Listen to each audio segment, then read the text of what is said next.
Quand j'ai été petit, j'ai beaucoup rêvé au sujet des Disney. En fait, le truc, c'est que Disney, Walt Disney, c'était un personnage, paraît-il, franc-maçon 33e degré.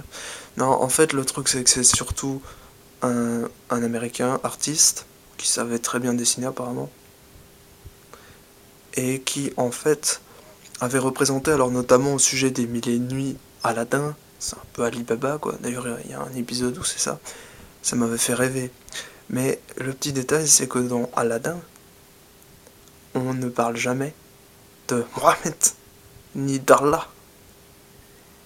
Et je ne sais pas s'il y a vraiment des symboles musulmans dedans. Alors, est-ce que c'est un mélange entre du judaïsme, entre des juifs et des musulmans, mais qui pratiquent pas en fait. Ils ont des lois très strictes, ils peuvent couper les têtes, mais Aladdin a failli se la faire couper d'ailleurs. Mais le truc, c'est que ce qui m'a fait rêver en fait, c'est les contes des mille et une nuits. À la limite, Azur Esmar, de Michel Oslo. Mais tu vois, c'est vraiment. Et puis Disney, en fait, dans ses classiques, donc ce qu'il a fait du temps où il est encore en vie, il a fait pas mal de. Alors il y avait toute une histoire tranquille et tout, un peu comme dans les mangas.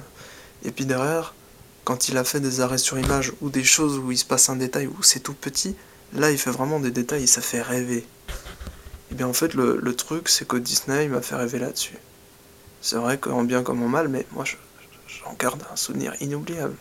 Je suis hypnotisé par ça. Non mais c'est. Je pense que c'est quelque chose de bien parce que ça m'a donné une imagination, tu vois. Tout le folklore païen, parce que c'est païen là-bas. Bah tu vois, ça, toutes les religions, avant qu'il y avait la religion, il y avait d'autres religions. Et ces religions elles-mêmes sont inspirées d'éléments naturels.